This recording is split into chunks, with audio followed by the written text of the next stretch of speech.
The letter burned slow.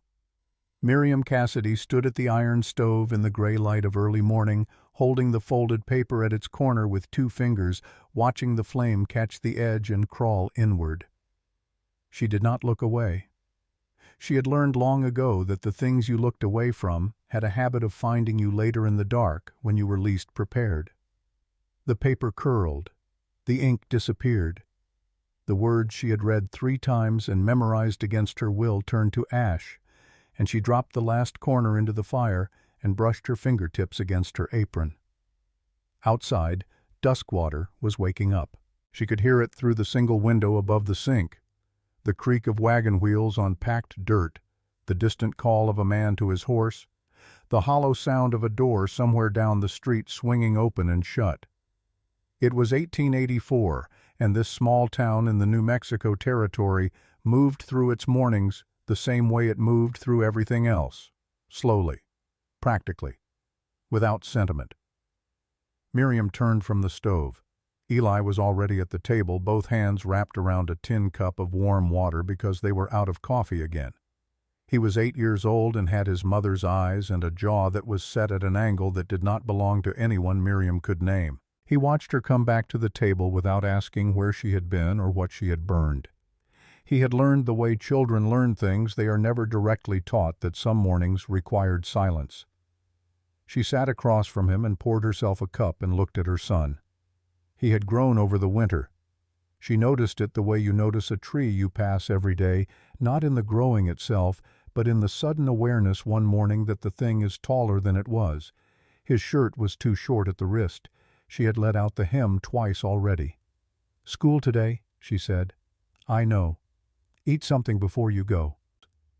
He pulled a piece of cornbread toward him and broke it in half and ate without looking up. There was something careful about the way he moved this morning. Something deliberate, like a boy who had made a decision overnight and was carrying it quietly inside his chest. Miriam noticed. She filed it away and said nothing.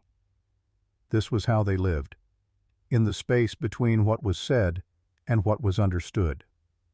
The town of Duskwater sat at the edge of the territory like something that had been set down by accident and never moved. 200 people, give or take, depending on the season and the availability of work. One main road of hard-packed earth that ran straight through the middle and divided the town into the people who had given up on leaving and the people who had not yet admitted it. A general store, a blacksmith, a small church with a roof that needed fixing every spring, and a marshal's office at the far end of the road which currently housed one federal marshal and a deputy who was afraid of horses. Miriam's shop sat on the eastern side of the road, a narrow building with 2 rooms and a loft above where she and Eli slept. The front room was the shop where she kept her machine and her bolts of fabric and the small, careful order that she imposed on everything within her control. The back room was the kitchen and what passed for a parlor. Behind the building was a small yard with a vegetable garden and a woodpile and a storage shed that leaned slightly to the left and that she had been meaning to fix for 2 years.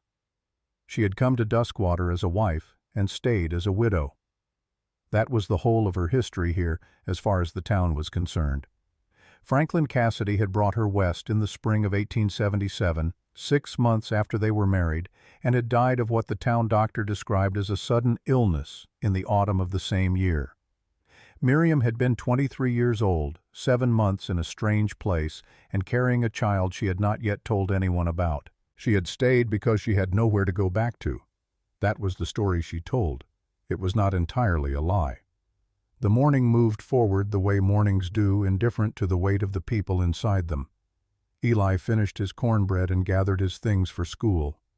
Miriam began setting up her machine, threading the needle with the particular patience that needlework required, the small meditative act of doing one precise thing before the world demanded anything larger. She heard footsteps on the front step before the knock came. 3 solid knocks. Official. She knew that rhythm. Marshal Denton Graves filled the doorframe the way a storm fills a window, not with noise but with a certain quality of pressure, a sense that the air around him had been rearranged. He was 52 years old and had the face of a man who had spent most of those years outdoors in difficult weather. His coat was federal issue and slightly too heavy for the season. His eyes were the particular gray of river stones, pale and very still.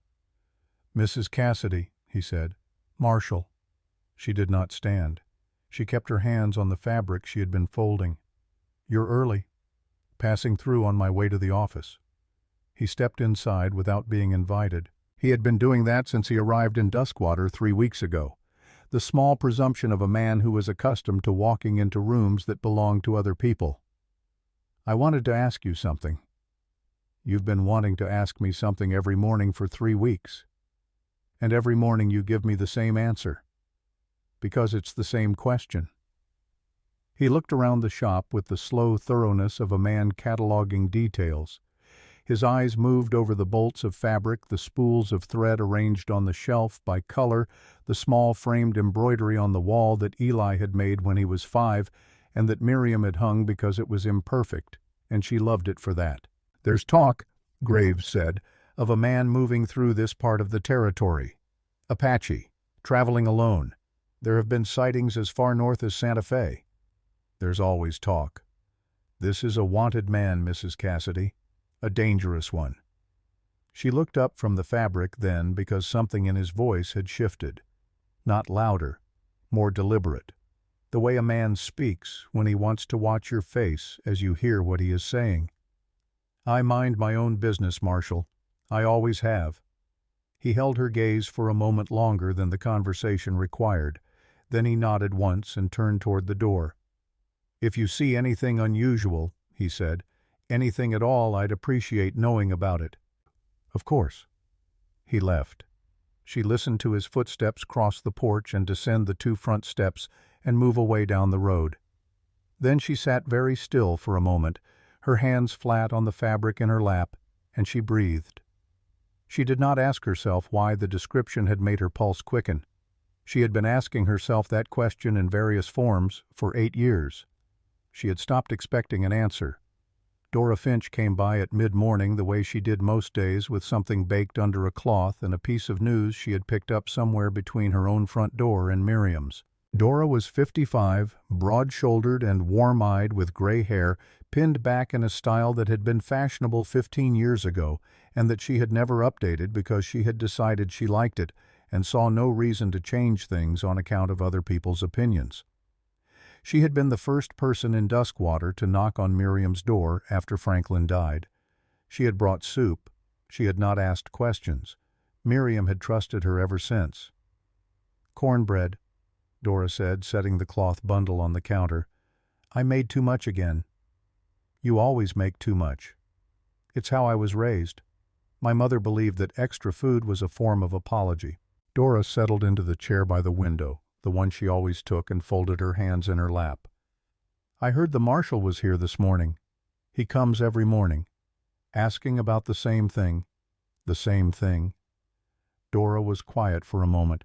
Outside a horse passed. A child shouted something in the distance and then was answered by another child.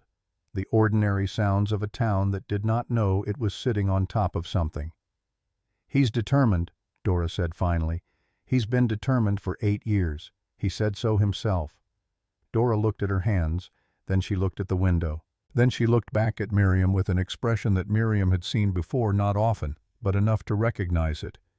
The expression of a person who is standing at the edge of a thing they have been standing at the edge of for a very long time. But she did not speak. Whatever she was standing at the edge of, she stepped back from it again. She smoothed her skirt and reached for the cornbread and began to unwrap it with the studied concentration of a woman performing a small, normal task so she did not have to do a large, difficult one. Miriam watched her, filed it away. "How is Eli?" Dora asked. "Growing. And something else. I haven't figured out what yet." "Boys that age are always something else." Dora smiled. It was a real smile, but it did not reach her eyes because her eyes were still somewhere they had been before she changed the subject. Miriam saw it. The gap between what Dora said and where Dora's eyes were. She had been seeing that gap for 8 years without knowing what it meant. After Dora left, she worked through the afternoon, the steady rhythm of the machine, the particular kind of thinking that is not quite thinking, that lives in the hands and the repetition. She was finishing a shirt for the blacksmith's wife, a practical gray cotton with covered buttons. She worked with precision and without wasted motion. This was how she approached most things. At 3:30, Eli came home from school. He dropped his things by the door and went directly to the kitchen without looking at her. She let him go. She counted to 20 slowly while she finished the seam she was on. Then she set down her work and followed him. He was standing at the kitchen window looking out at the yard. Not at anything in particular. Just out. She picked up the letter from the shelf where she had set it this morning after the messenger boy had delivered it, the letter she had already burned one copy of and had then received a second copy of within the hour because whoever sent it was persistent. "I got a note from your teacher," she said. Eli said nothing. "He says you've been fighting." Silence. "He says you're not doing your work, that you sit in the back and stare at the wall." She set the letter on the table and smoothed it flat with her palm. "He says he's considering sending you home for good." Eli turned from the window then.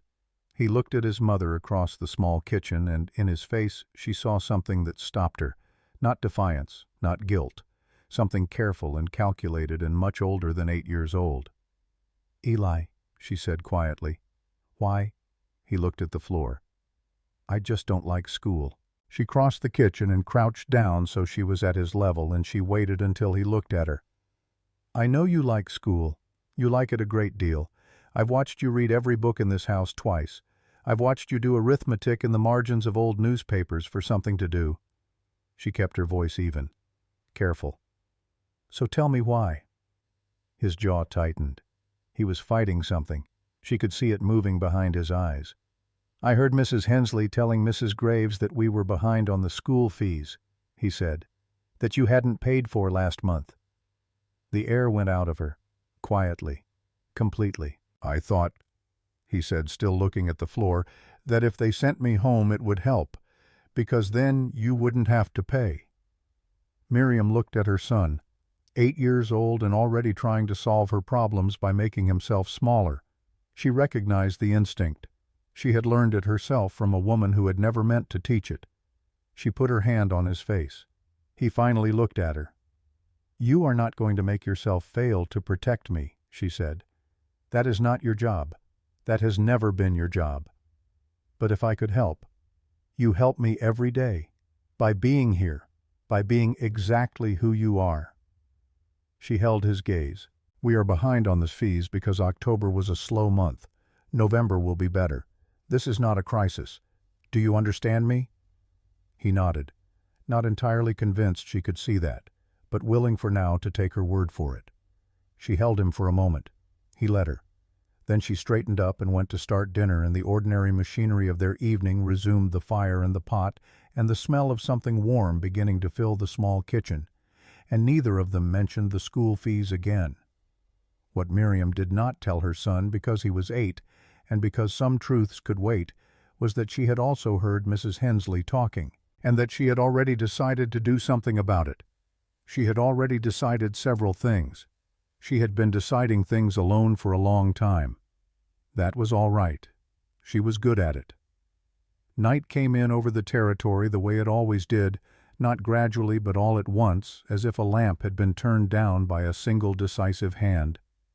Miriam got Eli to sleep earlier than usual, reading to him from a book of natural history that he loved, the one with the illustrations of animals from places neither of them would ever go. He was asleep before she finished the second page. His face in sleep lost the watchfulness it wore all day and became what it was underneath the face of a child young and unguarded and requiring protection. She stood in the doorway and looked at him for a long moment. Then she went downstairs. She did not light the lamp. She stood in the dark kitchen and let her eyes adjust, and then she went to the place she always went when she needed to hold something true. She went to the corner of the kitchen near the back wall, and she reached down and lifted the loose board, the one that she had told no one about, not even Dora. Inside, wrapped in oilcloth against the damp, was a small bundle. She lifted it out and unwrapped it with the careful hands of someone handling something irreplaceable. Inside the oilcloth was a small leather pouch worn soft with age, and inside the pouch was a piece of folded cloth. Apache work, red and brown, and a smooth river stone the size of her thumbnail. She held the stone in her palm. She did not know his name. She had never known his name. He had offered it once that night 8 years ago in the language she did not speak and she had not understood, and in the morning he had been gone before she could ask again. She had called him nothing in her mind for 8 years because to give him a name she had invented felt dishonest, and dishonesty in the private chambers of her own heart was the one thing she could not permit herself. She had been 22. She had been running, not lost. There was a difference that mattered. She closed her fist around the stone. Outside, the wind moved through the yard. The shed creaked. A night bird called once and then went quiet. And then a different sound. Not the wind, not the house. A footstep. Deliberate. Close. Miriam was on her feet before the sound fully registered, the stone still in her hand, moving to the shelf by the back door where she kept the rifle. She lifted it without rushing because rushing made noise, and noise gave away position, and she had learned that lesson from Franklin, the only useful thing she had learned from Franklin. She opened the back door. The night was dark blue and full of stars. The yard was very still. The man standing by the woodpile was not moving. He was simply there the way a rock is there, as if he had been part of the landscape for long enough that the landscape had arranged itself around him. He was tall. His hair was dark and loose around his shoulders. There was a dark stain on his left shoulder that she recognized even in the poor light as blood. He looked at her. She looked at him. She did not lower the rifle. He did not raise his hands. They stood like that for a long moment, the two of them, with 8 years of silence between them and a gun barrel keeping the distance honest. When he spoke, his voice was low and very controlled, the voice of a man who had learned to keep everything below the surface where it would not draw attention. "I know," he said, "that you have every reason to call the marshal." He paused. "But before you do, I want you to look at me, and I want you to tell me honestly that that is what you want to do." Miriam looked at him. The stone was still in her fist. She looked at him for a long time, long enough that any reasonable person would have broken the silence, and he did not break it. He just stood there in the dark yard with his bleeding shoulder and his patient eyes, and waited, because he understood in some deep, fundamental way that this decision belonged entirely to her. She lowered the rifle. "You're bleeding," she said. "Yes." "Come inside." She stepped back from the door. He crossed the yard and came in out of the dark, and she closed the door behind him, and the night settled back into silence, as if nothing had moved through it at all. He sat where she told him to sit at the kitchen table without argument, and without making it seem as if he was making a concession. He simply sat. She lit a single candle and got the cloth and the water and the needle and thread that she kept in the tin box on the shelf, and she worked on his shoulder in the way she approached everything else. Precisely. Without wasted motion. She had sutured a wound once before on a ranch hand who had come to her because the doctor was 3 miles away and she was closer. She had done it the same way then, as a practical problem requiring a practical solution. The wound was clean, not deep enough to be dangerous, deep enough to have bled badly. Something had caught him, a blade or a nail or the edge of something metal, and the skin had parted in a line 4 inches long across the back of his shoulder. She cleaned it and stitched it, and he did not make a sound during any of it, not because he was pretending it did not hurt, but because pain for him was apparently a private matter. When she tied off the last suture and sat back, she looked at him for the first time in direct candlelight. He was older than he had been. Of course he was. The years had done what years do, sharpened the lines of his face, added weight to his stillness, made the quiet in him feel less like restraint and more like something he had actually earned. He held himself differently than the men she saw every day in Duskwater, not with arrogance, but with a kind of absolute certainty about where he was in space, as if he had long ago stopped needing the world's permission to occupy it. He was watching her watch him. "You're not afraid," he said. It was not quite a statement and not quite a question. "I was afraid when I opened the door," she said. "I stopped being afraid when I recognized you." Something moved in his face, quickly, and then it was gone.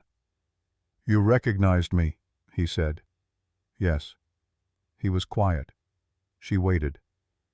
"I thought you might not. It's been a long time." "It has." She set down the cloth she had been holding. "I recognized your eyes. I've been looking at those eyes for 8 years." She said it plainly without embarrassment because she had made a choice long ago about honesty, about not dressing things up in better clothes than they deserved. He looked at her steadily when she said it, and she saw him take it in not with satisfaction but with something more careful than that. Something that looked, if she was reading it correctly, like a man receiving news that he had both hoped for and dreaded. She stood and went to the corner of the kitchen. She lifted the loose board. She took out the bundle and brought it to the table and unwrapped it and set the leather pouch in front of him. He looked at it for a long time without touching it. "You kept it," he said. "I didn't know why for a long time. I've made peace with not knowing why." He reached out and touched the pouch with the tips of 2 fingers, not picking it up, just acknowledging it. "Ahanu," he said. He said it quietly, as if offering the word to the room rather than directly to her. "My name. In my language it means something like he laughs. My mother gave it to me because she said I came into the world laughing." A pause. "Most people here call me River." "River," she said. "It's easier. For everyone." She sat down across from him. The candle between them threw shadows that moved with the slight draft from the door. Outside the town of Duskwater was fully asleep, that deep, unconscious sleep of a place that has no reason to believe it is being watched. "Tell me about that night," she said. He looked at her. "Which part of it?" "All of it. The parts I don't know."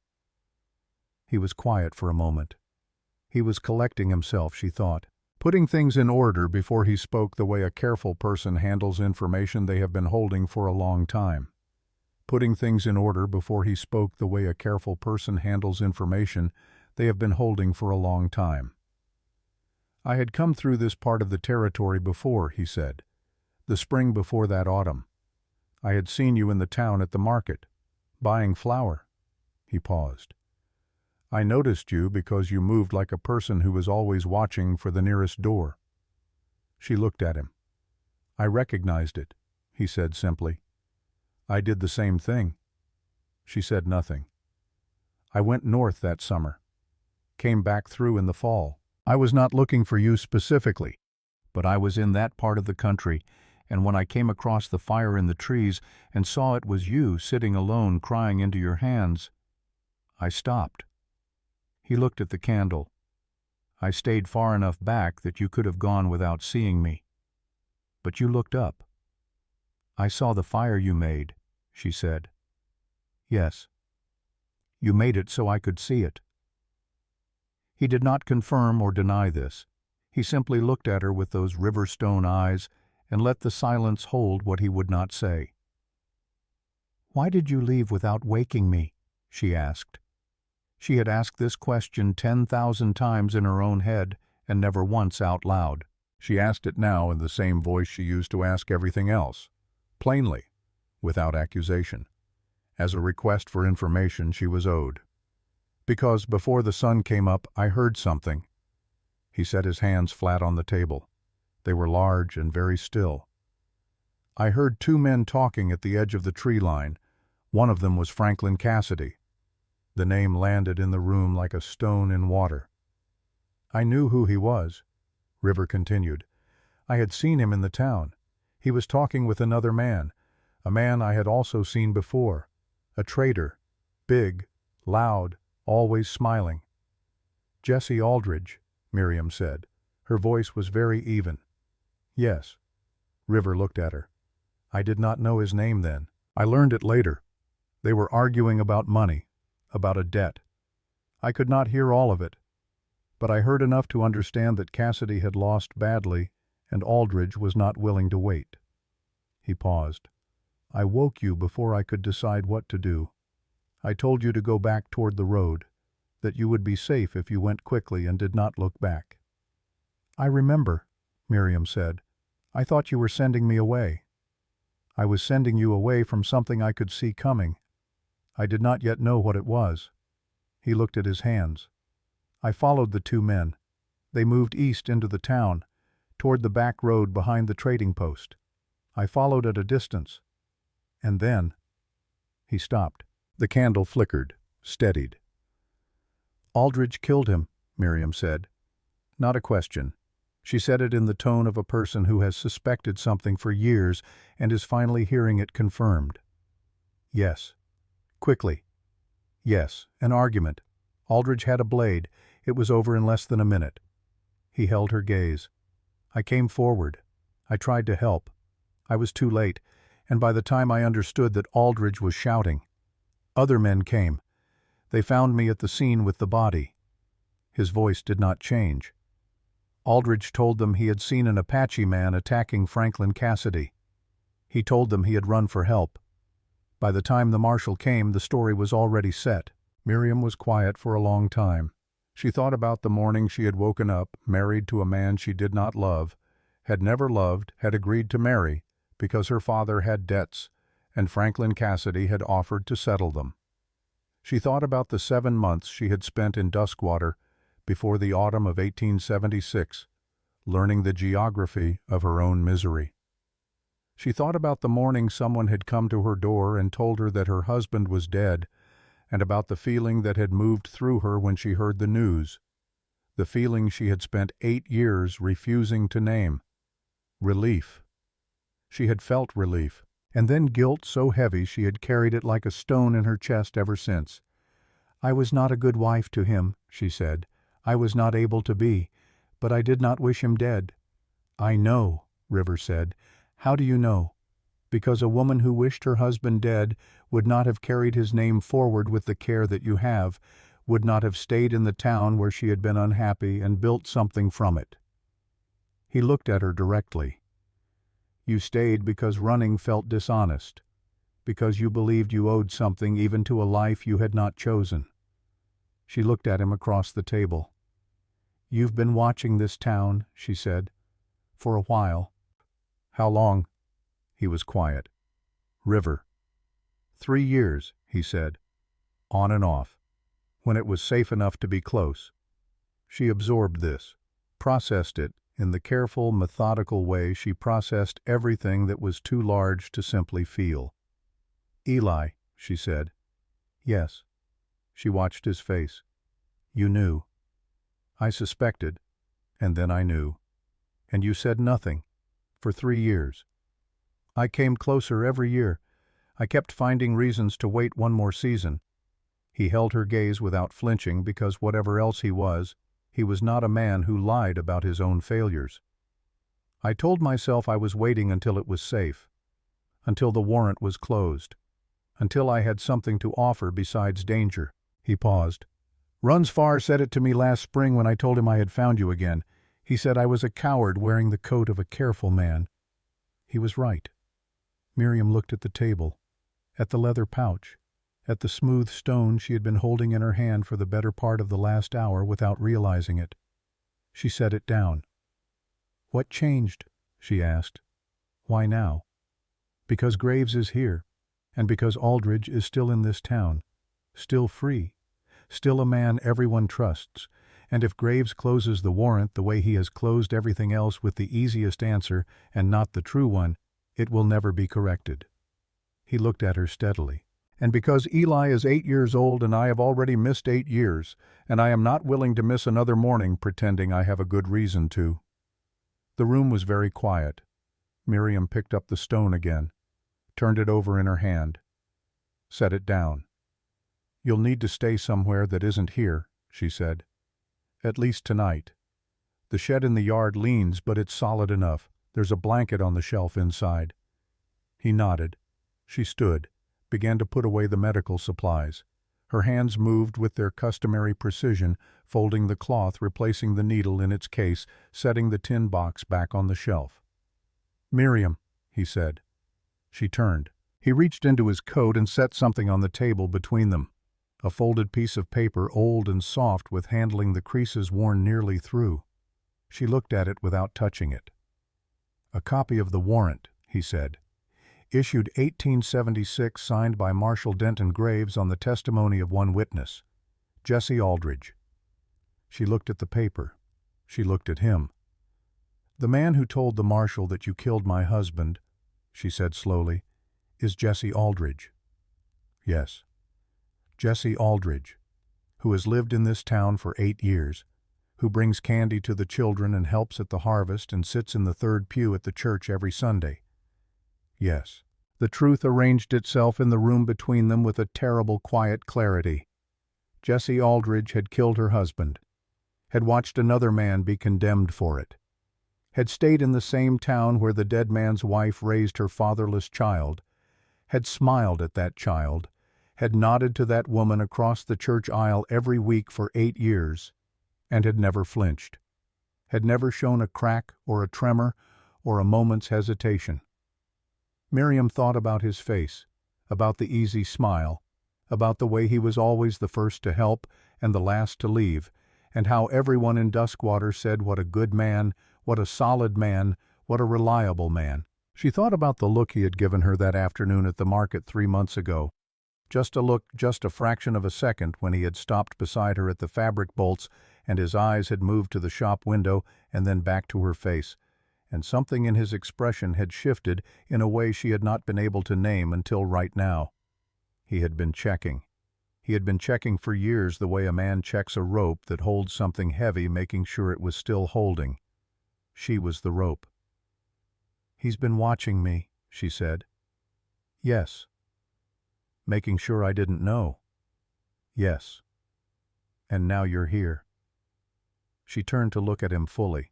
"Which means, if he finds out, he will look for a reason to make sure neither of us can speak."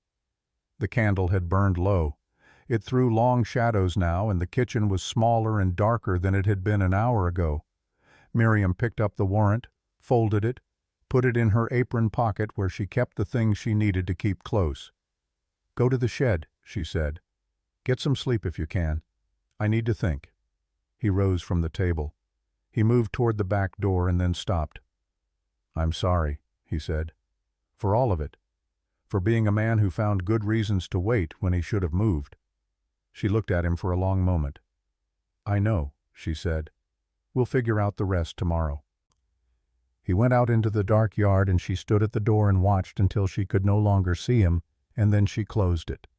She stood in the kitchen for a long time afterward, not moving, not doing anything, just standing in the low light with the warrant in her apron pocket and the stone in her fist, holding the weight of what she now knew the same way she held everything that was too large to put down and too important to drop. Outside, Duskwater slept. Inside, the woman who had been surviving for 8 years stood in her kitchen and understood for the first time that survival and the truth were two different things, and that she had been choosing only one of them. She looked at the floorboard in the corner. She looked at the ceiling above the loft where her son was sleeping. She looked at the back door. Then she straightened her back the way she had taught herself to straighten it years ago, and she blew out the candle, and she went upstairs to wait for morning and whatever it would require of her. She was good at waiting. She was done with it. Morning came in gray and cold the way mornings do in the territory when autumn has finally stopped pretending to be summer. Miriam was up before the light, as she always was, moving through the kitchen with the quiet efficiency of a woman who had learned to do everything alone and had made a kind of peace with it. She built the fire. She put the water on. She stood at the window above the sink and looked out at the yard. The shed door was closed. She turned back to the stove. She had slept perhaps 3 hours, which was more than she had expected. Her mind had a habit of working through the night on problems that her daylight self could not resolve, and she had learned to let it do that work without fighting it the way you let a river run without trying to hold it in your hands. By the time she had come downstairs this morning, the problem had rearranged itself into something she could look at directly. The letter she had burned that morning, the first morning before everything began, had been from a land agent in Albuquerque. It said that a man named River Apache, wanted for murder, had been seen asking questions about a widow in Duskwater named Cassidy. The agent had written it as a warning. She had burned it because she did not yet know what to do with it, and because some information held too long in the hands has a way of making decisions for you before you are ready. Now she knew what to do with it. The facts were these. River had been in this territory for 8 years under a warrant for a murder he had not committed. The murder had been committed by Jesse Aldridge, who was currently sleeping in a house 4 streets away, and who believed with every reason to believe it that the secret had held this long and would continue to hold. The warrant had been signed by Denton Graves, who was a federal marshal, and who had the authority to close it or keep it open, and who had been in Duskwater for 3 weeks, asking questions that suggested he was no longer entirely comfortable with the answers he already had. And somewhere underneath all of it, running like water under frozen ground, was Dora, who knew something, who had been standing at the edge of something for 8 years and had never quite jumped. These were the facts. What Miriam did with them was the question. Eli came downstairs at his usual time, already dressed, his hair still flattened on one side from sleep. He sat at the table and drank his water and ate his cornbread and looked at his mother with the particular sideways attention of a child who knows something is different but has not yet identified what. "You're going to school today," Miriam said. "I know. And you are going to do your work." He looked at her. "We talked about this. We talked about why you weren't doing it. That reason is no longer valid, so the behavior stops." She said it without heat, simply, the way she would say, "The sky is blue." "We are not behind. We are going to be fine. Your only job right now is to go to school and learn things. Do you understand me?" He held her gaze for a moment, looking for the crack in her certainty. He did not find one. "Yes, ma'am," he said.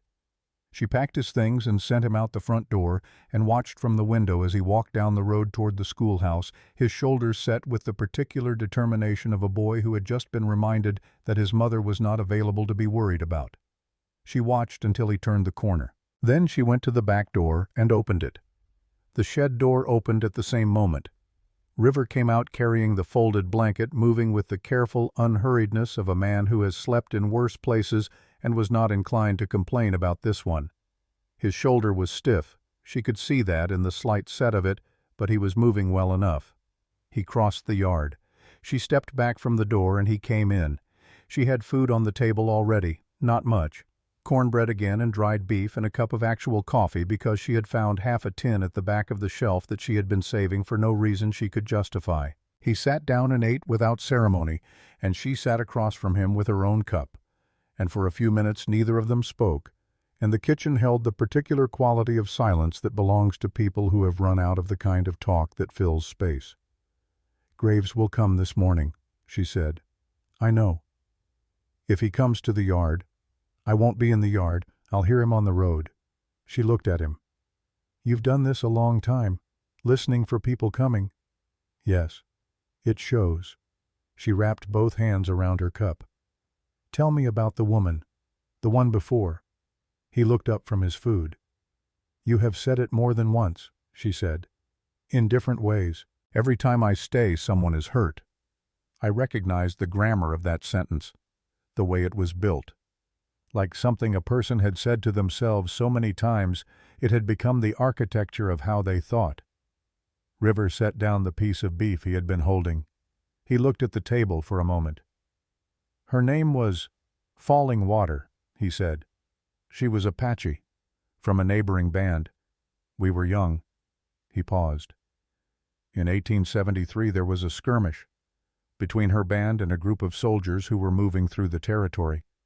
The soldiers had received information about where the band was camped." He stopped.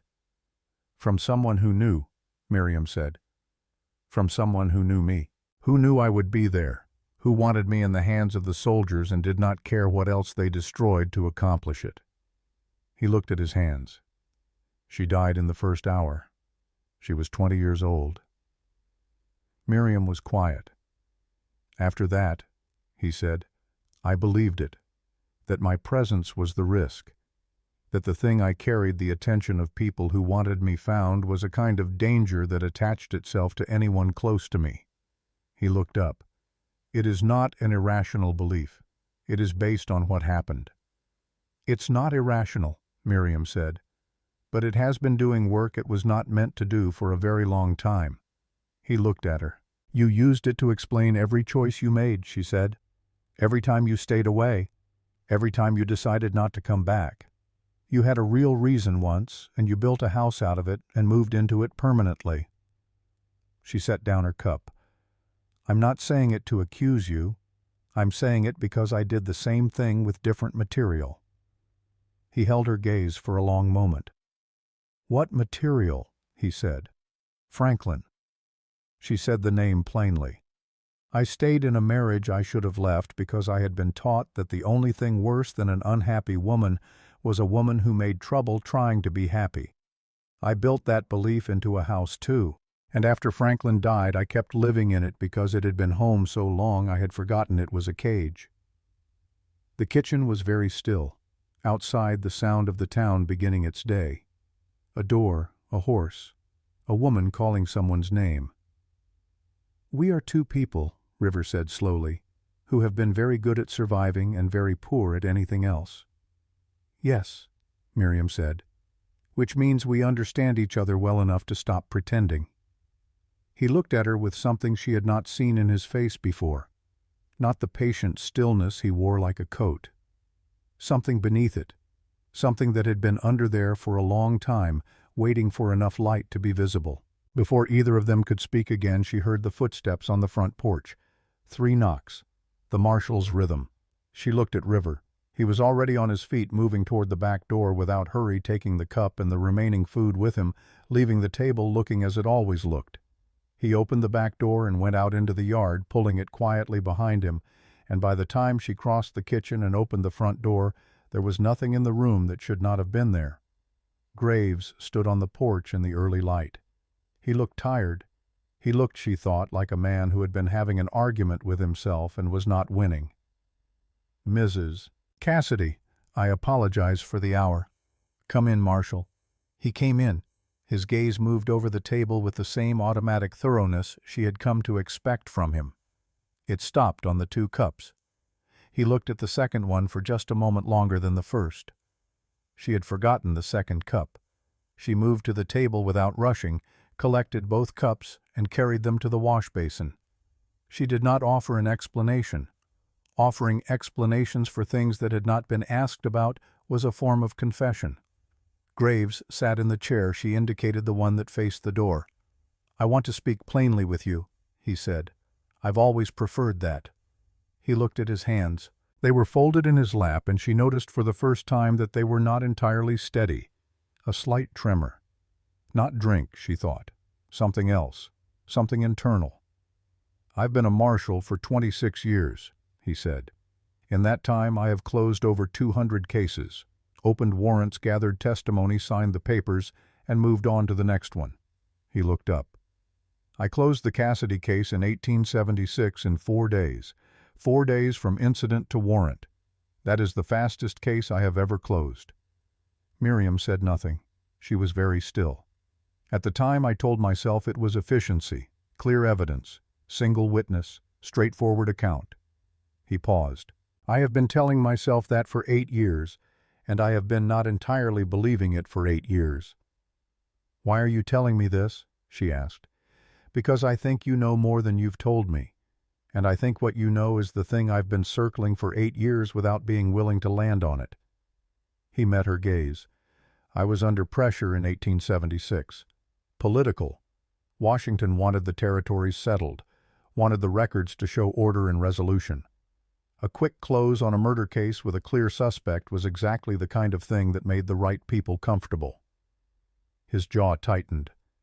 "I let that pressure shape how I looked at the evidence. I took the testimony of one man, and I did not look hard enough at the man who was giving it." Miriam folded her hands in her lap. "Jesse Aldridge," she said. Graves looked at her. "You know." "I'm beginning to." "Then you understand why I need to hear whatever you know. Officially. With your name on it." He leaned forward. "I am not asking you to trust me because I deserve it. I don't in this matter. I'm asking you to trust the process enough to let me try to correct what I got wrong." Miriam looked at him for a long time. She thought about River in the shed, about Dora at her table saying things and not saying things, about Eli walking down the road to school this morning with his shoulders set. "Come back this afternoon," she said. "At 4 o'clock. I'll have something for you." Graves looked at her for a moment, then stood. He picked up his hat. "Mrs. Cassidy," he said from the door. "For what it's worth, I think you are a great deal more than this town has had the sense to notice." He left. She stood in the middle of her kitchen and breathed. Then she put on her coat and went to find Dora. Dora's house was 3 streets back from the main road, a solid adobe structure with blue-painted shutters and a garden in front that was still producing the last of the autumn vegetables. Miriam knocked and waited, and when Dora opened the door and saw her face, the older woman's expression shifted into something that looked like a person who has been waiting for a knock on a particular door for a very long time and is not entirely surprised that it has finally come. "Come in," Dora said. They sat at Dora's kitchen table.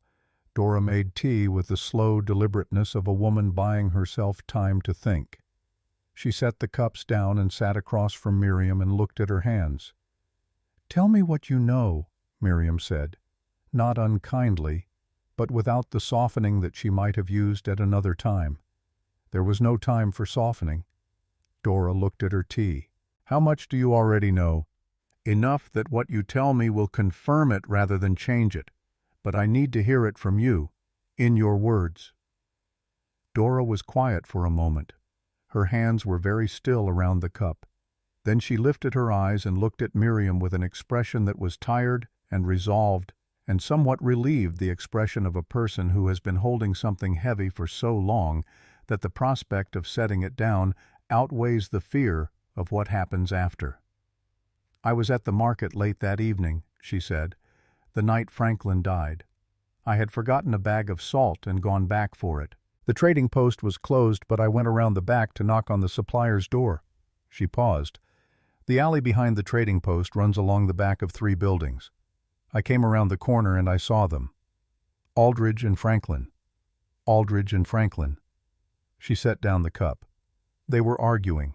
I couldn't hear all of it, but I heard the word debt, and I heard Franklin say that he would tell people what Aldridge had done.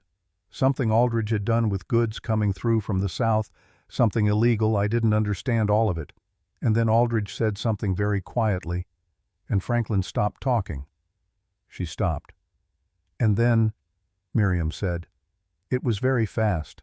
I don't think Franklin understood what was happening until it was already over." Dora looked at the table. "I pressed myself against the building. I don't know why. I should have run. I froze. And then I heard other voices coming, men running, and Aldridge stepped back and turned himself into a different person in the space of 3 seconds. His whole face changed. He became shocked. He became a witness instead of a man with a knife." She looked up at Miriam. "He is very good at that, at becoming whatever the moment needs him to be." "And the next morning," Miriam said, "he came to my house, very early, before anyone was awake. He stood on my porch and he was friendly and easy, and he said very calmly that he understood I had been in that part of town the night before, and that he hoped I was well, and that he hoped my daughter, who was 17, was also well, and would remain so." Dora's voice did not waver, but her hands tightened around the cup. "He never said anything directly. He never needed to. I understood." "Why now, Dora? Why are you willing to say it now?" "Because my daughter is in Philadelphia. She is married and has 3 children, and she is as far from Jesse Aldridge's reach as I can imagine." She looked at Miriam. "And because I have watched you walk past him in the street for 8 years, and watched him smile at you and nod at you, and I have felt sick about it every single time and been too afraid to do anything, and I am tired of being the kind of person who is too afraid." She exhaled. "I am too old and too tired to keep carrying this, and you deserve to know the truth. You have deserved to know it for 8 years." Miriam reached across the table and put her hand over Dora's.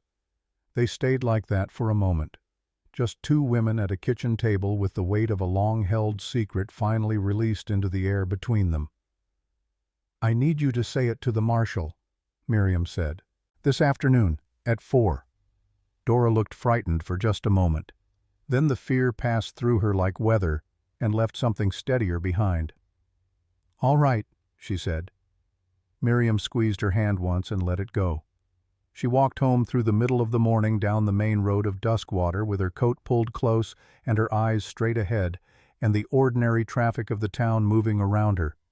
and she thought about what it meant to live next to a secret for 8 years, to walk past it every day, to sit near it in church, to pass it on the road and nod and receive a nod in return, and to have no idea that the ground you were walking on was hollow underneath. She thought about all the ways a town could be fooled. She thought about all the ways a person could fool themselves. She was halfway home when she heard the voice behind her. "Mrs. Cassidy." She turned. Jesse Aldridge was coming out of the general store, a wrapped parcel under one arm, his hat pushed back on his head at the friendly angle he always wore it. He was a large man, broad through the chest, with a face that had been specifically designed by nature to appear trustworthy. Easy eyes, an easy smile, the kind of face that people remembered as kind whether it had been kind or not. "Morning," he said, falling into step beside her with the casual ease of a man who had no reason to think his company was unwelcome. "Good morning, Jesse." "Fine day." He looked up at the sky, which was gray and entirely unremarkable. "Cold coming, though. You can smell it." "Yes." "How's that boy of yours, Eli?" "He's well." "Good boy. Smart." He glanced at her sideways. "Heard there's a federal marshal in town asking around about old business." "Heard that too," she said. "Funny thing, these old cases, the way people remember them differently over time." He said it conversationally, lightly, the way you might say anything on a morning walk. Memory is a peculiar instrument, gives different results depending on who's playing it. She looked at him then, directly. She kept her face arranged in the neutral pleasantness she used for every public interaction. "It certainly is," she said. He smiled, held her gaze for just a moment, past comfortable. "You have a good day now, Mrs. Cassidy." He turned and went back toward the store. She watched him go. Her face remained perfectly still. Inside, her heart was hitting her ribs with the steady insistence of someone knocking on a door that needed to be answered. He was warning her, politely, in full daylight on the main road of a town where everyone could see them and no one would think anything of it. He was checking the rope. She turned and walked the rest of the way home. When she came through the back door, River was sitting on the woodpile in the yard, Eli beside him. She stopped in the doorway. She had not told Eli that River was there. She had intended to this afternoon, carefully, with the right words prepared. She had not expected them to find each other on their own before she had the chance. Eli had apparently come home from school early. She would deal with that later. Right now she stood in the doorway and watched the two of them, and what she saw made something in her chest do a thing she had not felt in a very long time. Not a dramatic thing, just a quiet, complicated unlocking. They were not talking. River had a piece of cord in his hands and was working it through a sequence of knots slowly, so that Eli could watch each step. Eli was watching with the total concentration he gave to things that actually interested him, the kind of attention he almost never gave to school and always gave to things with his hands and things that required thinking spatially. He had his mother's eyes, and he had that jaw that did not belong to anyone she could name. And watching him beside River, she understood for the first time, with her whole body, what she had only known with her mind. River looked up and saw her in the doorway. He held her gaze for a moment. Eli looked up too. "Mama, he's showing me Apache knots." "I see that. They're different from regular knots. They work with the tension instead of against it." He held up the cord to demonstrate. "See if you pull here." "Show me later," she said. "Come inside, both of you." She went into the kitchen and began making the preparations for the afternoon, setting out the extra chairs, calculating how many people would fit around the table. River came in behind Eli, and she told him what had happened quickly and precisely, while Eli listened from the corner, because she had decided that he was old enough to hear it, that keeping him ignorant would be a form of the same dishonesty she was trying to move away from. When she finished, the kitchen was quiet. "Aldridge spoke to you on the road," River said. "He was warning me. How much time do we have before he decides warnings aren't enough?" "I don't know. Not long." She looked at him. "Graves is coming at 4. Dora is coming at 4. I need you there." He looked at her steadily. She could see him doing the calculation she knew he would do. The old calculation, stay equals risk, Leave equals safety, the equation he had been running for 8 years. "River," she said quietly. He looked at her. "You told me last night you were done waiting. I need to know if that was true." He was quiet for a long moment. "It was true," he said. She held his gaze, nodded once. They had 3 hours until 4 o'clock. It was the calmest 3 hours Miriam could remember, not because anything was resolved, but because for the first time in a very long time she was not the only person in the room who knew what she knew. There were 3 of them now, herself and River and Eli, sitting in the kitchen through the middle of the afternoon, and Eli asked River questions about the territory and the knots and the horses, and River answered them in his careful, unhurried way, and the questions got gradually more personal, and River handled that too without deflecting, without the armor he wore in every other context, and Miriam sat with her mending and listened and thought that this was what it felt like when something that had been held too tight for too long finally began to loosen. Just before 4, there was a knock at the front door. She opened it to find Dora on the step dressed in her good coat, her expression set with the particular resolve of a woman who has made a decision she intends to keep. Behind Dora, coming up the road, was the angular figure of Graves, his coat catching the afternoon wind. They came in. Miriam settled them at the table. Eli she sent upstairs not because she was hiding the conversation from him, but because she needed the table for the people who had to speak. She could tell him everything afterward. She had already decided that. River came in from the yard. Graves looked at him across the table with the expression of a man confronting something he had been carrying for a long time. River looked back at Graves with the expression of a man who had learned not to expect much from confrontations and was waiting to see if this one would be different. They held each other's gaze for a long moment. Then Graves said, "I owe you an accounting." River said, "You owe me more than that. But start with the accounting." And they began. The conversation lasted 2 hours. Dora spoke first because she had the longest way to travel and the most accumulated weight to set down. She spoke clearly and without embellishment, the way people speak when they have rehearsed something in their minds so many times that the performance has worn away and only the plain thing is left. She described the evening, the alley, the argument, the 3 seconds in which Aldridge became a different man, the morning visit to her porch, the very calm and very specific nature of the threat to her daughter. Graves listened without interrupting. He had his notebook out, but he did not write in it during Dora's account. He wrote in it afterward from memory, which told Miriam that he had been listening with the whole of himself and not the administrative portion. Then River spoke.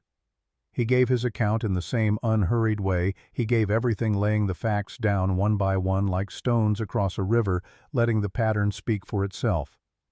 He did not editorialize. He did not ask for sympathy. He said what had happened, and then he stopped. Graves wrote for a long time after River finished. Then he set down his pen.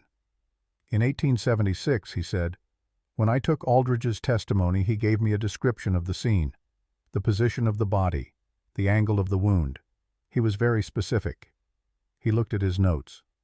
"The specificity struck me at the time. A witness describing a crime he has just discovered in shock does not usually have that level of detail. I noted it. I did not act on it." "Why not?" Miriam asked. Graves looked at her. "Because I had been told by 3 separate officials above me that this territory needed to be seen as secure, as orderly, as a place where crimes were solved quickly and the right people were held accountable." He paused on those last words as if tasting how sour they had become. An Apache man found at the scene of a murder was a clean answer. A clean answer was what was required. I chose clean over correct. The room was quiet. "I kept one detail back," Graves said. He opened his notebook to a page near the front, old paper, the edges worn. In Aldridge's testimony, he described the body as lying face down, left arm extended with the right hand curled under the chest. He looked up. "That detail was not in my report. I removed it before filing. I told myself I was streamlining. But the truth is I removed it because it was too specific. Because a real witness who had run for help and come back would have described what they saw from a distance, not from 2 feet away." He turned the notebook so they could see the page. I kept it here, in my own record, in case I ever needed it." He looked at River. If Aldridge knew where the hand was, he was standing over the body. And the only man standing over that body by his own account was the Apache man who had attacked Franklin Cassidy. Which means either his testimony is true or he was the one who put the body in that position. River looked at the notebook. 8 years, he said. 8 years, Graves said. The words sat in the room between them. Miriam watched Graves's face. She had decided something about him in the last few days, something she had been reluctant to decide because it was easier to have an antagonist than a complicated person. He was not a bad man. He was a man who had made a bad choice under real pressure and had spent 8 years building a structure of justifications around it, and the structure had finally become heavier than the thing it was hiding, and it was collapsing under its own weight. She knew something about that particular experience. "What can you actually do?" she asked. "With what we've given you?" "I can reopen the case," Graves said. "I can take sworn statements from both of you and from Mrs. Finch. I can request a formal review from the district office." He looked at his hands. "It is a process. It takes time. It is not fast." "And the warrant," River said. "I can file for a suspension pending review. That is within my authority here and now." He looked at River directly. "It does not erase the 8 years. It does not give them back to you. But it means you can stop running." River looked at him for a long moment. Miriam watched River's face, the careful, controlled surface of it, watching for the thing underneath. "Do it," River said. Graves nodded. He uncapped his pen. The paperwork took another hour. Miriam made coffee. Dora sat with her hands folded and her eyes clear in the way of a person who has been released from something. Eli came downstairs halfway through, drawn by the smell of coffee or the sound of voices or simple curiosity, and Miriam let him stay because there was nothing happening in this room that she wanted hidden from her son. He sat in the corner and watched with his mother's eyes and said nothing, and understood she suspected considerably more than 8-year-olds were generally credited with understanding. When Graves left with the signed statements in his coat, the room exhaled. Dora stood and gathered herself and took Miriam's hands briefly at the door. "I should have done this years ago," she said. "You did it now," Miriam said. "That's what matters." After Dora left, it was just the three of them again. Miriam, River, Eli. The kitchen with the fire burning low and the last of the afternoon light coming in gray through the window. Eli looked at River. "Are you staying?" River looked at Miriam. She looked back at him. She did not answer for him. This was his question to answer. "For now," River said. "Yes." "Good," Eli said with the straightforward satisfaction of a child who has done his own calculation and arrived at a conclusion he approves of. He got up and went to look for something to eat as if the matter were entirely settled, and Miriam watched him go and felt something move through her chest that she recognized after a moment as the specific texture of things beginning rather than ending.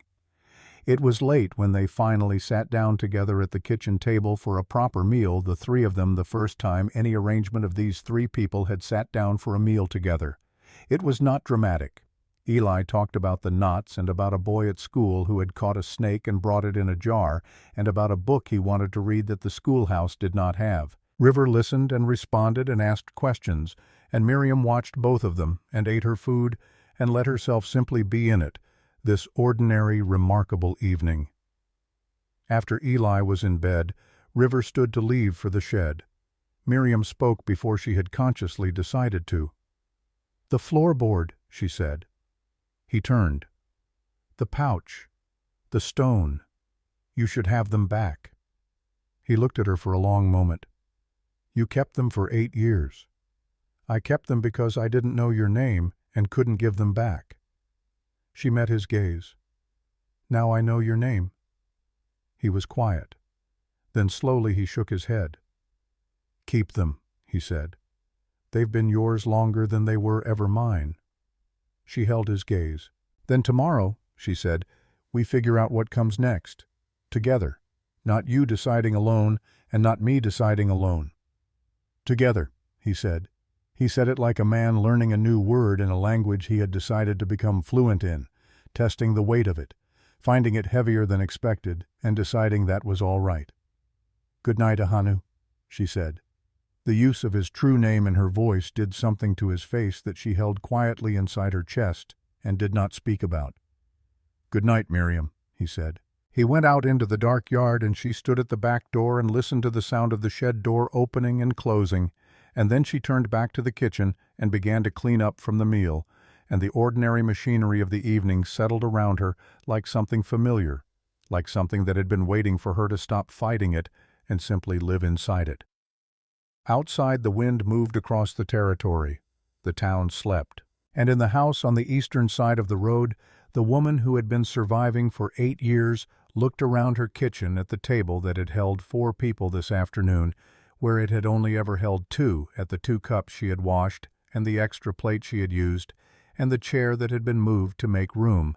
And she thought that the hardest thing she had ever done was not the 8 years of doing everything alone. The hardest thing was learning to believe that alone was not the only option. She was beginning very carefully to believe it. She turned down the lamp and went upstairs, and the house went quiet, and in the yard the shed door held the particular stillness of a place that is occupied by someone who has, for the first time in a very long time, nowhere urgent to be. Tomorrow there would be Aldridge. Tomorrow there would be graves and the formal process and all the machinery of correction slow and imperfect and necessary. But tonight there was just this: a kitchen cleaned, a child sleeping, a fire burning low, a yard no longer empty. It was enough. For now it was more than enough. The knock came before sunrise. Not 3 solid knocks. Not the marshal's rhythm. This was different. 2 quick strikes and then silence, and then one more, the kind of knock that has a code built into it, the kind that means I am not a stranger, but I am also not safe to announce myself openly. Miriam was already awake. She had been awake for an hour, lying in the dark, listening to the house breathe around her, running through the next day's requirements the way she ran through every day's requirements, cataloging and ordering and preparing. She rose without lighting a lamp and went to the front door and stood to one side of it, her hand on the rifle she had begun keeping closer than she used to. "Who is it?" she said, not loudly. "Runs far." The voice was low and accented, and carried the particular flat quality of a man who does not raise his voice because he has never needed to. "River's brother. He knows I'm here." She opened the door. He was taller than River by an inch broader through the shoulders, with a face that had more angles in it, less patience in the set of the jaw.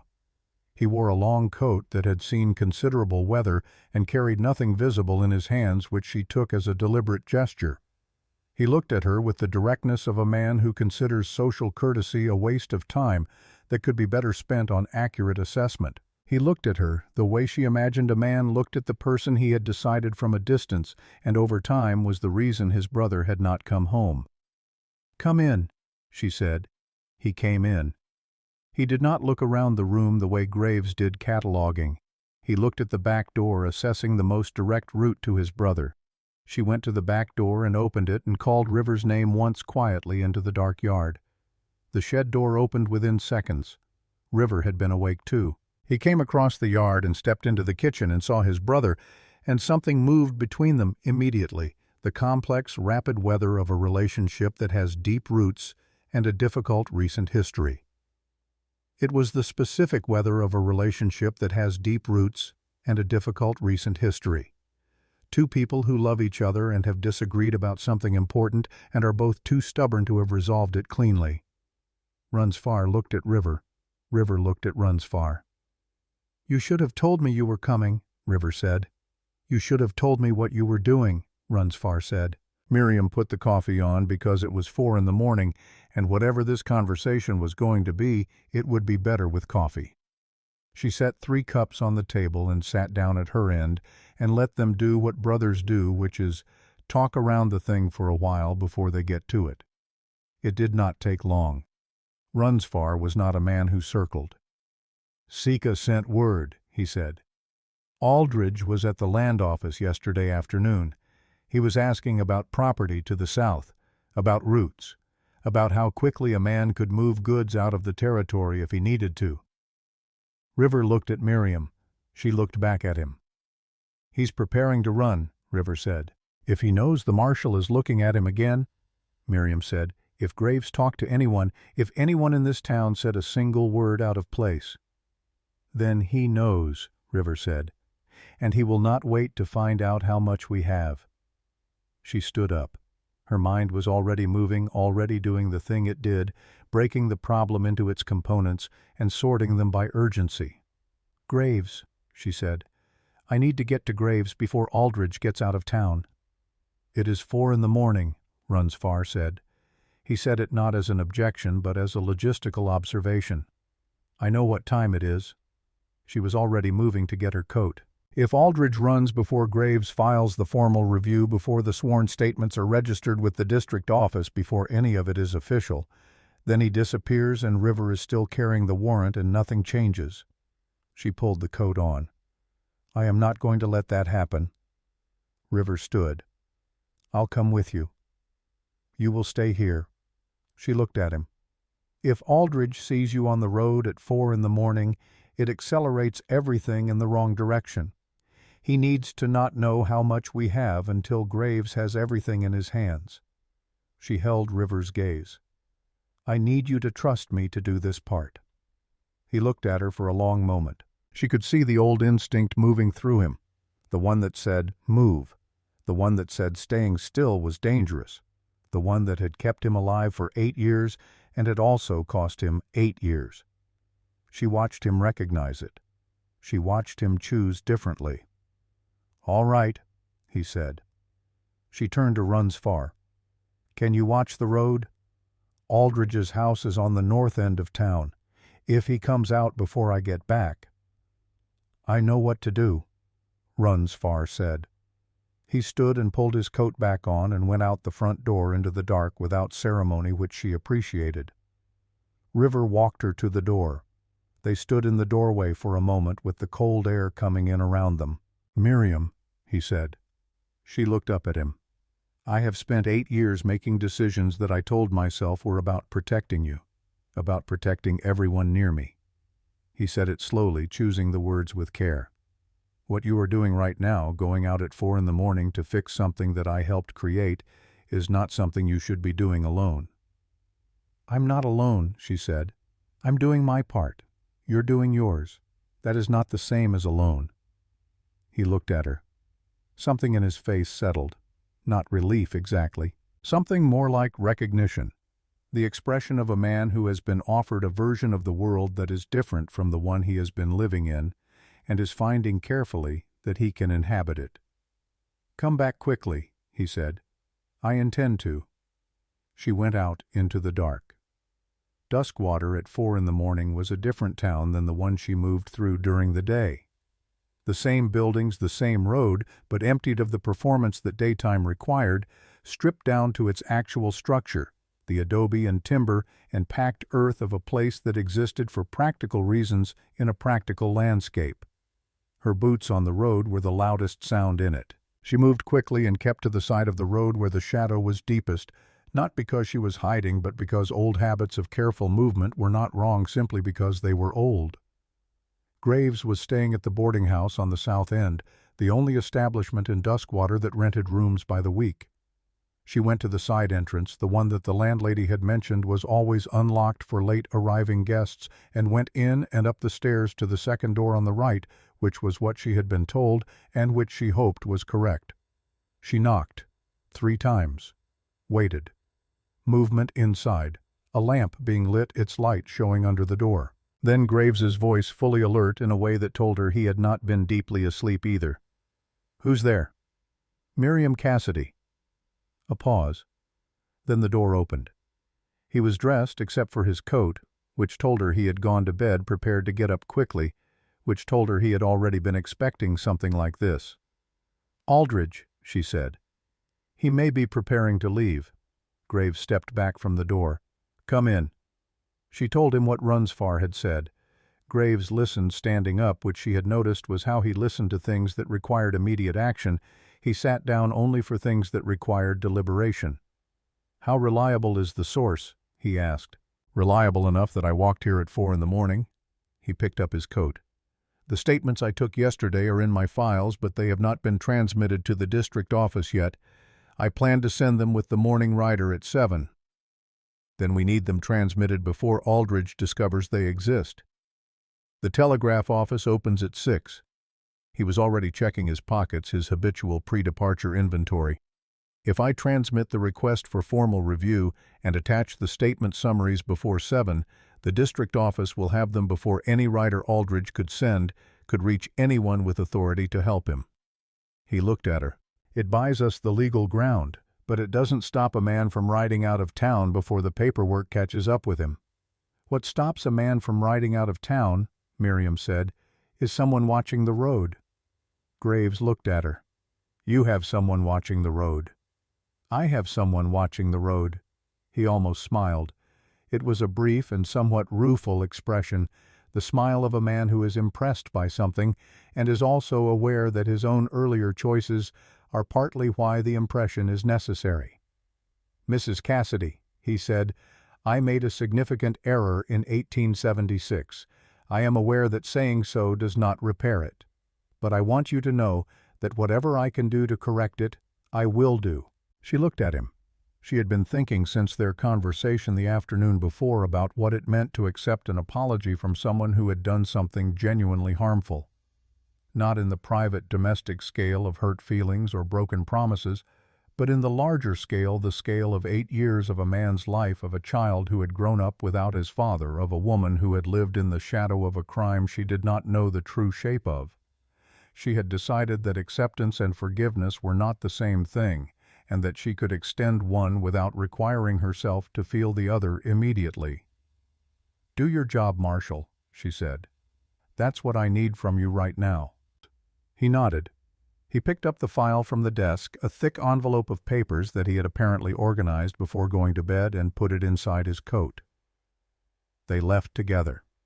At the telegraph office, Graves produced his federal credentials, and the operator, a young man named Price, who was accustomed to opening early for official business, unlocked the door and took his seat. Graves dictated while Miriam stood by the window and watched the road.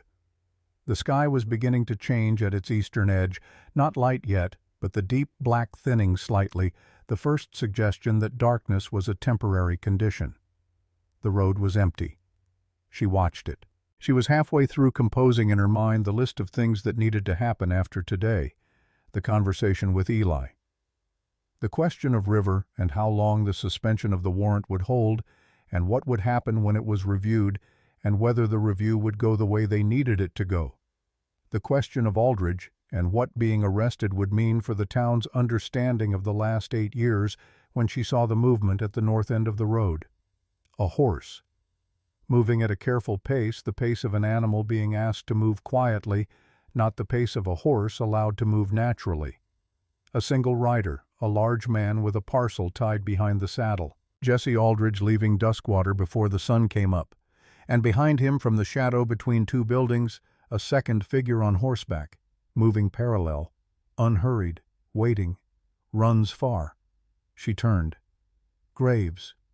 He heard something in her voice and was at the window in 3 steps. They watched Aldridge reach the edge of town. Watched him pause, settling into the saddle for a longer ride, the body language of departure. And then Runs Far came out of the shadow and moved to block the road ahead of him. And even from this distance, she could see the moment Aldridge understood that the road was not clear. Graves was already moving toward the door. She followed him. What happened at the edge of Duskwater in the gray pre-dawn light was... What happened at the edge of Duskwater carried none of the drama that the word arrest suggests. There was no violence. There was no chase. There was a large man on a horse who had believed he was leaving and who found himself instead between a federal marshal coming from one direction and a very large and entirely calm Apache man sitting his horse in the road ahead of him. Aldridge looked at Graves. He looked at Runs Far. He looked at the direction from which Miriam was also now approaching, and something moved through his face, A rapid recalculation, the expression of a man who has been very good at reading situations for a long time and has just read one that has no good exits. His easy smile came out. Old habit. Professional grade. "Marshal, what's all this?" Graves stopped his horse. "Jesse Aldridge, I need you to step down." "I'm just heading south for some trading business. Something wrong with that—" "Step down, Mr. Aldridge." The smile held for another second. Then something in Aldridge's eyes shifted a very small change. The change that happens when a performance is abandoned because the audience is no longer fooled. He stepped down. Graves dismounted and approached him with the handcuffs already out, not rushing, not rough, the practiced economy of a man who has done this many times and has learned that drama is inefficient. He spoke the formal words. Aldridge listened to them with the expressionless attention of a man filing information. Then Aldridge looked at Miriam, who had stopped 10 feet away and was watching. "You did this," he said. He said it almost conversationally, as if noting a fact about the weather. "Yes," she said. He looked at her for a long moment. She looked back at him, and she did not look away because he had been counting on people looking away from him for 20 years, and she was done being one of the people he could count on for that. "I underestimated you," he said. "Most people do," she said. Graves took him toward the marshal's office. Runsfar sat his horse and watched them go with the expression of a man who has done what he came to do and is now deciding what to do next. Miriam stood in the road in the early morning light and breathed. The sky was actually light now, pale gold at the horizon, the particular color of a morning that does not know yet what it will become. The road stretched in both directions, empty and real and solid under her feet. She turned and walked back toward her house. River was on the front porch. He had come out at some point during the last hour, probably when the light began to change, and was standing with one shoulder against the post watching the road. He had seen everything from here. She could tell from his face that he had seen Graves and Aldridge and Runsfar, and that he had understood what it meant. She came up the porch steps. They stood together for a moment, the two of them looking out at the road where duskwater was beginning its morning smoke starting from chimneys, the first sounds of horses and footsteps, and the ordinary commerce of a day beginning. "It's done," she said. "Not entirely," he said. "The review, the formal process. That will take time, but the immediate thing is done." He looked out at the road.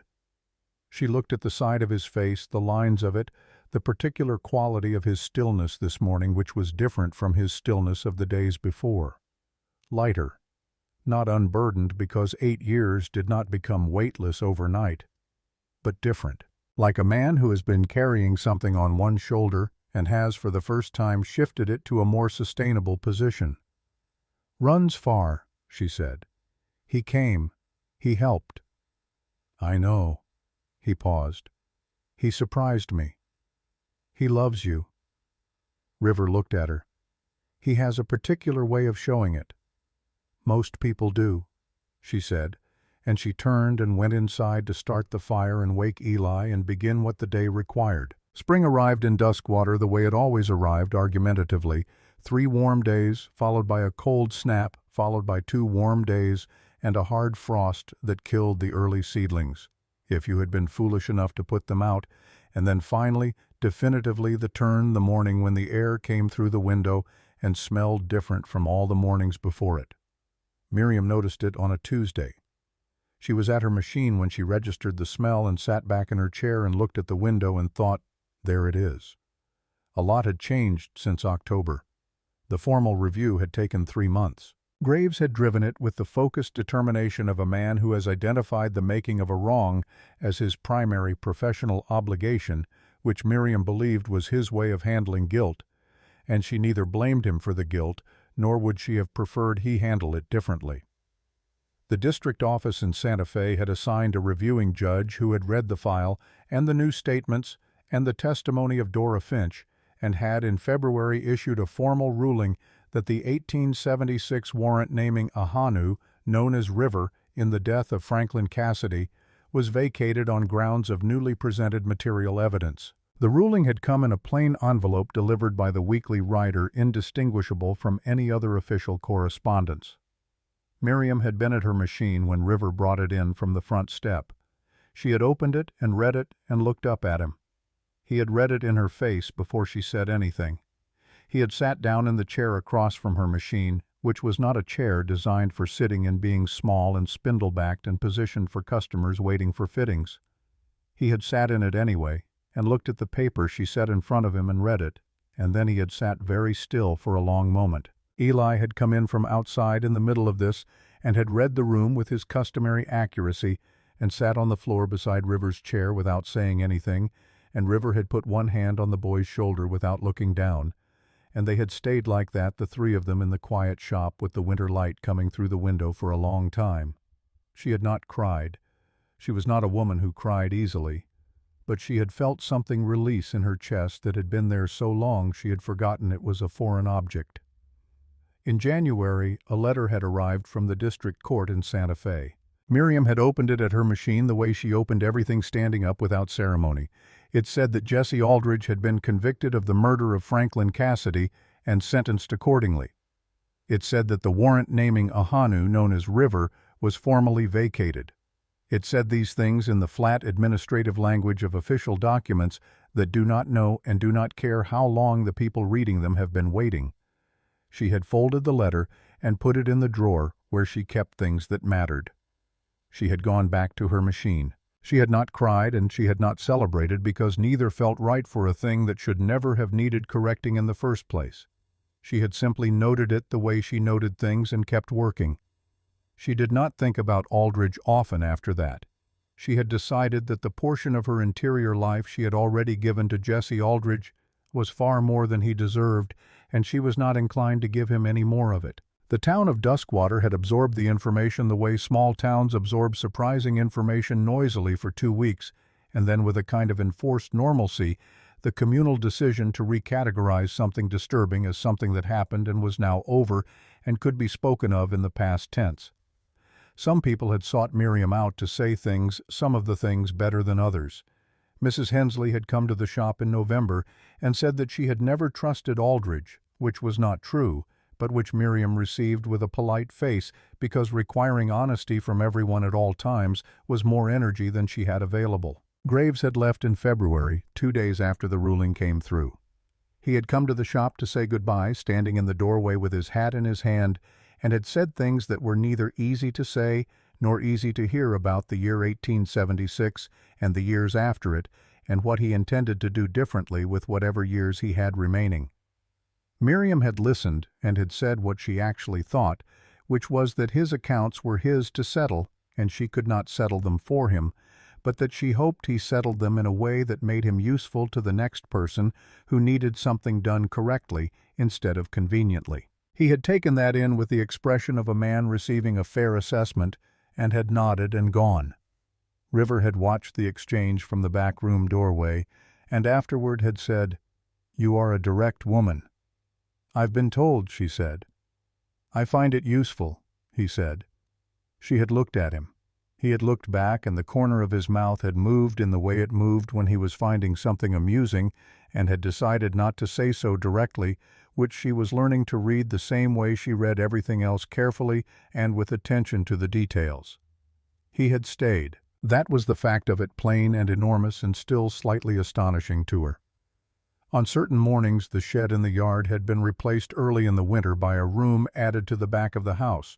Not large, a functional space with a cot and a shelf and a window that looked east, which River had asked for specifically because he liked to see the light coming in from the east in the morning. He had built most of it himself with help from Eli, who had demonstrated an aptitude for the work that had surprised the people who saw it, and had not surprised Miriam at all, because she had watched him spend 3 years constructing very careful protective structures out of purely social and behavioral materials, and a child who could do that could certainly learn to frame a wall. Runs Far had come twice more before winter. The first time had been tense, a 3-hour conversation between the brothers that Miriam had not been present for, conducted outside in the yard, because that was where they went, and that had ended with Runs Far coming inside and sitting at her kitchen table and eating a bowl of stew and asking her with his characteristic directness what her intentions were toward his brother. She had told him that her intentions were to build a life with him if he was willing in this town, where she had built everything she had from the beginning, and that she was not willing to ask River to choose between his family and hers. But she was also not willing to disappear into a version of things that required her to not exist. Runsfar had eaten his stew and thought about this and said, "You speak the way he speaks." What way is that? As if words are worth something. As if you are careful with them because they mean what they say. She had thought about that for a long time after he left. The second visit had been different.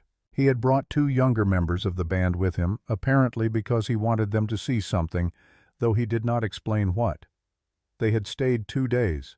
Eli had spent most of those 2 days attached to the younger of the 2 visitors, a boy about his own age named Spotted Cloud, who found Eli's English extremely funny and who taught him 3 words in Apache on the first day and 10 more on the second. When they left, Eli had stood in the road watching until they were out of sight, and had then come inside and asked River if he could learn to speak the language properly. River had looked at him for a moment. "It takes a long time." "I know," Eli said.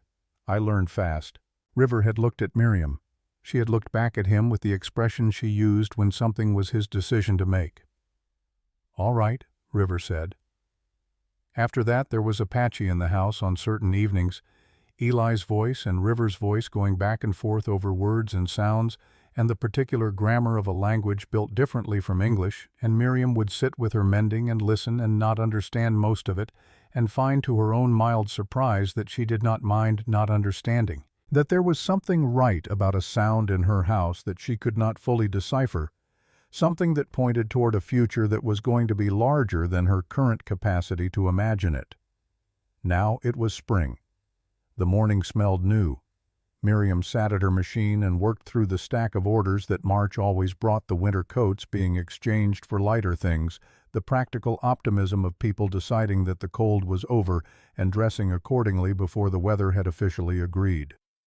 She heard Eli in the back room, his voice carrying the particular cadence of a child doing something with full concentration. She could hear River's voice answering lower and slower the teacher's pace. She threaded a new needle and kept working. At noon she put her machine down and went to the kitchen to start the midday meal. River was at the table with Eli, a piece of paper between them covered in Eli's handwriting, a phonetic rendering of Apache words in the careful block letters of a child who had recently discovered that precision mattered. River was leaning over the paper with the patience he brought to everything he taught, pointing to a word and saying it, waiting for Eli to repeat it, correcting the repeat with the same unhurried certainty. Miriam put the pan on the stove and listened. Eli repeated a word 3 times and on the 3rd time got it right, and River said something that caused Eli to sit up straight with the expression of profound satisfaction that belongs to a person who has successfully done a hard thing. "What did he say?" Miriam asked. Eli turned. "River said that the word means to find one's place in the world." He looked at his paper with obvious pleasure. "I've been trying to say it right for a week." River looked up at Miriam. His eyes were doing the thing they did, sometimes the thing that was not quite a smile, but occupied the same territory, the thing that she had stopped trying to name because it was sufficient to simply see it. "Sit down," she said. "Both of you. It's almost ready." They ate together at the kitchen table, the 3 of them, the midday meal with the spring light coming through the window, and the town of Duskwater moving through its Tuesday outside, and the food simple and sufficient, and the conversation made of the ordinary material of shared days. Something Eli had read, something that needed fixing on the yard fence, something River had seen that morning when he had taken the horse out early. Miriam watched them. She did this sometimes, watch the 2 of them in the particular way that she had watched Eli alone for 8 years, with the same protective attention, but different now because there were 2 people to watch, and because watching them together was not the same as watching one person alone. There was something in the dynamic between them that was specific and irreplaceable, the slightly formal care that River brought to it, the way he never pushed and never withdrew. The way Eli navigated toward him with the gradual trust of an animal that has decided something is safe, testing a little more of his weight each time. She thought about the morning she had burned the letter. The morning before everything changed. She thought about how she had stood at the stove and watched the paper curl, and had thought, as she had thought so many times, that she was good at surviving, and that surviving was probably enough. It was not enough. She had been wrong about that for a long time. After lunch, Eli went back to school late with a note from Miriam that she had given him without comment, and River helped her carry a bolt of fabric that had been delivered to the front of the shop back to the storage shelf, and in the process of moving the bolt, they were briefly in the same narrow space at the same time, and they stopped. They were not touching. They were standing close in the way that people stand when a space is small and both of them are in it. She looked up at him. He looked down at her. There was no performance in it. That was the thing about him that she had been cataloging since October, the thing she kept returning to. He did not perform his feelings. He did not dress them in better clothes than they were wearing or arrange them to be seen from the most flattering angle. What was in his face when he looked at her was simply there, available and uncurated, and she found it more remarkable than any practiced expression she had ever been offered, because in her experience the things people showed you without editing were the only things worth trusting. "I want to ask you something," he said. "Ask." "Runs Far spoke to me in February, before he left." He paused. The pause was not hesitation. She had learned it was care, the way he loaded each word before he fired it. "He asked me if I intended to stay. I told him yes. He asked in what capacity." Another pause. "I did not have an answer for him at the time."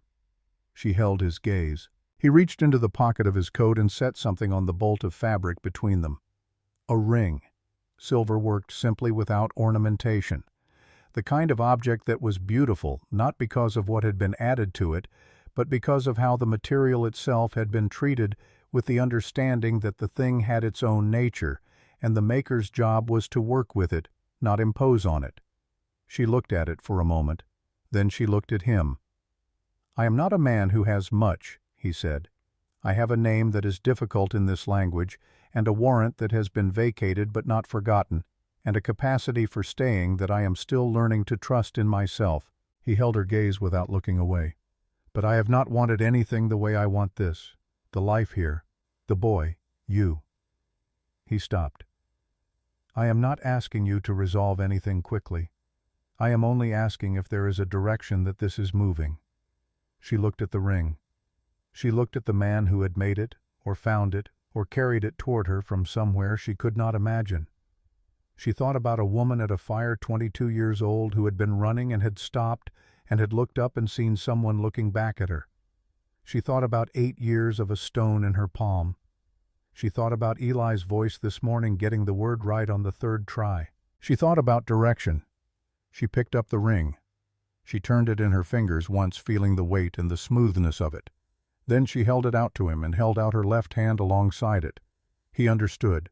He took the ring and placed it on her finger with the same precision he brought to everything that mattered to him, without ceremony, without theater, simply the act itself, clean and final and real. She looked at it on her hand. "The direction," she said, "is here. This house, this town, us." She looked up at him.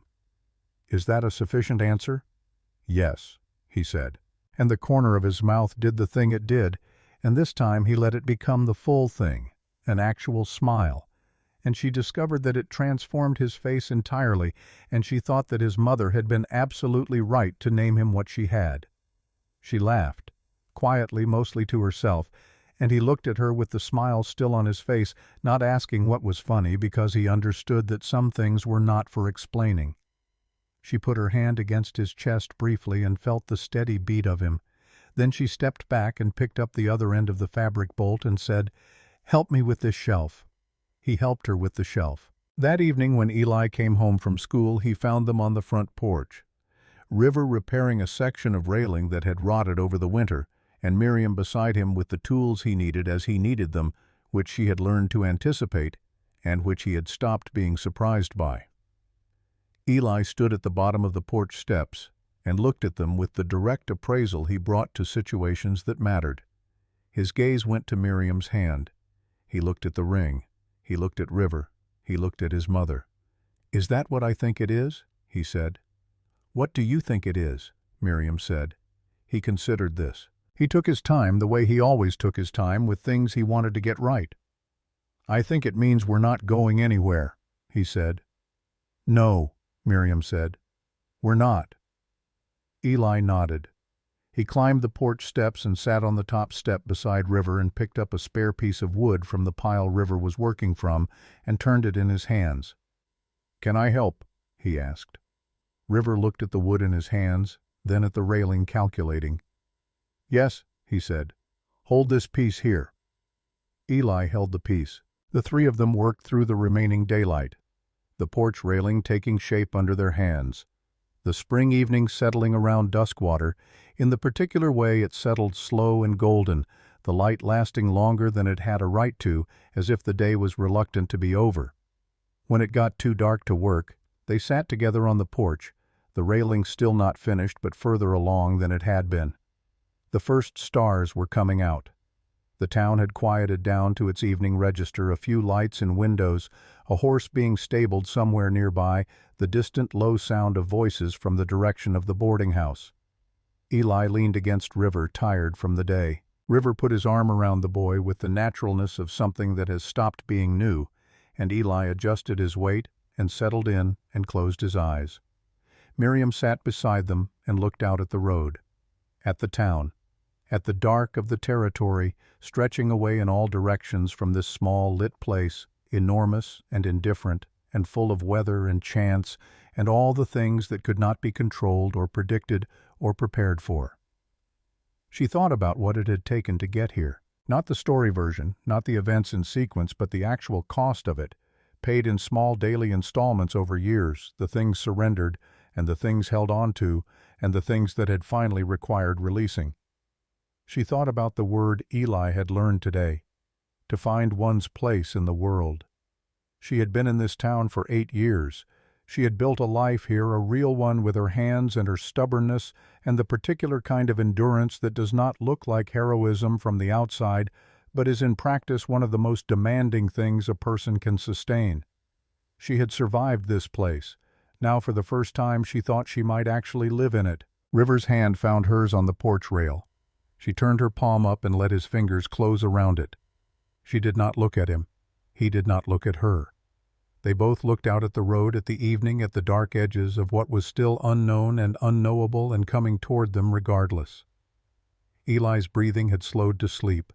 The stars were out fully now, the territory's particular extravagance of them, the sky so clear and so deep it seemed less like a ceiling and more like a direction you could move in. "I was thinking," River said quietly. "About what?" "About a ceremony, when Runsfar comes in the summer." He was quiet for a moment.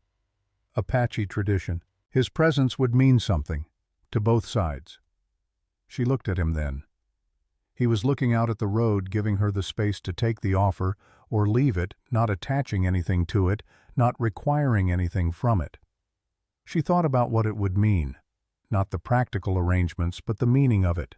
The choice to honor something in a language that was not the language of this town, in a tradition that was not the tradition of the church at the end of the road, in a form that said plainly, this is what this is, and this is where it comes from, and we are not going to reduce it to fit a smaller container. She thought about direction. She thought about her left hand with the ring on it. "Yes," she said. He looked at her. "Yes," she said again more clearly because she wanted him to hear it without ambiguity, without the possibility of misreading. "Both. Runsfar in the summer and whatever the town requires. Both things. Because that is what this is." She held his gaze. "Both things."